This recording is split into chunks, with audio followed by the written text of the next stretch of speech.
বিভিন্ন তাফসিরে উল্লেখ রয়েছে যে ইয়েমেনের প্রদেশের কোন একটি বাগানের মালিক ছিল একজন আল্লাহভীরু লোক। সে বাগানের ফসলের নির্দিষ্ট একটি অংশ গরিব মিসকিনগণকে দান করত। কিন্তু তার মৃত্যুর পর তার 3 পুত্র তার মালিক হলো।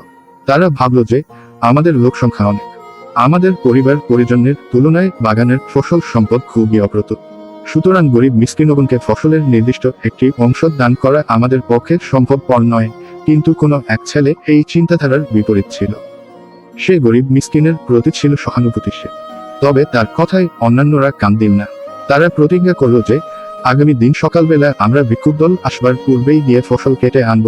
কিন্তু এ শপথ ও প্রতিজ্ঞায় আল্লাহর ইচ্ছাকে সুমিল করল না। অর্থাৎ তারা এ কথা বলল না যে আল্লাহ চাইলে ইনশাআল্লাহ আমরা আগামীকাল সকাল বেলা গিয়ে ফসল কেটে আনব। এই ইনশাআল্লাহ না বলা এবং গরিব মিসকিনগণকে না দেওয়ার ইচ্ছা প্রকাশের অপরাধে তাদের ঘুমে থাকা অবস্থায় আল্লাহ তাআলা তাদের বাগানের উপর গজব নাজিল করলেন। ফলে প্রচণ্ড মরুঝড় বায়ু বাগানের উপর দিয়ে প্রবাহিত হয়ে বাগানের ফসলকে মথিত করে সম্পূর্ণরূপে বিনাশ ও ধ্বংস করে ফেলল।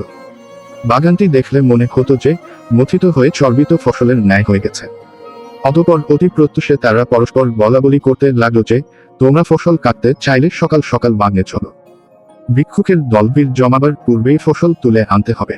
অতঃপর তারা পূর্ব সিদ্ধান্ত মাফিক খুব দাম্ভিকতা ও অহংকারী মনে সকালবেলা ফসল কাটার জন্য রওনা হলো। আর পরস্পর চুপে চুপে বলাবলি করতে লাগলো, সাবধান, আজ যেন কোন প্রকারে তোমাদের কাছে ভিক্ষুকের দলবীর জমাতে না পারে। তারা আসার পূর্বেই ফসল তোলার কাজ শেষ করতে হবে।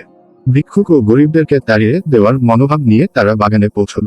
বাগানের বিনাশ ও ধ্বংসযোগ্য অবলোকন করে বলল, আমরা পথ ভুলে হয়তো অন্য কোনো বাগানে এসেছি। আমাদের বাগান তো এটা নয়। আমাদের বাগান কত সুন্দর, সুজলে সুফলা শস্য ভরা। আমরা পথ হারিয়ে ফেলেছি। কিন্তু বাগানের চতুর্দিকের সীমানা ও আলামত দেখে তারা চেতনা ফিরে পেল। তাদের নিজেদের গর্ব, অহংকার ও আল্লাহর সাথে নাফরমানি করার কথা মনে হলো। আর বলল, আমাদের উপর আল্লাহর লানত এসেছে, আমাদেরকে ফসল হতে বঞ্চিত করা হয়েছে। তখন তাদের মধ্যে যে লোকটি স্বভাব চরিত্রে উত্তম ছিল এবং ভিক্ষুকদের প্রতি সংবেদনশীল ছিল, সে বলল, আমি কি পূর্বে তোমাদেরকে আল্লাহর সাথে নাফরমানি না করার জন্য বলেছিলাম না? এটা আল্লাহর সাথে নাফরমানিকরণ, ভিক্ষুকগণকে বঞ্চিত করার ইচ্ছা এবং গর্ব অহংকারের পরিণতি ছাড়া কিছুই নয়। এখনো সময় রয়েছে, গুনাহ হতে তওবা করো। আল্লাহর মহিমা ঘোষণা এখনো কেন করছো না? সর্বহারা হওয়ার পরই তাদের বিভ্রান্তির দশা কাটল। তারা মনে মনে তওবা করে আল্লাহর নিকট ক্ষমা প্রার্থনা করে বলল, হে আমাদের প্রতিপালক, আমরা আপনার মহিমা প্রকাশ করছি। আপনি মহাশক্তিধর, আপনি আমাদেরকে ক্ষমা করুন। আমরা সীমালঙ্ঘন করে ফেলেছি, ক্ষমা না করলে আমাদের আর কোনো উপায় নেই। অতঃপর তারা পরস্পর দোষারোপ করতে লাগলো। পরিশেষে নিজেদের ভাগ্য বিড়ম্বনার জন্য নিজেদেরকেই দোষী সাব্যস্ত করল এবং বলল, এটা আল্লাহর সাথে বিদ্রোহমূলক আচরণের জন্যই হয়েছে।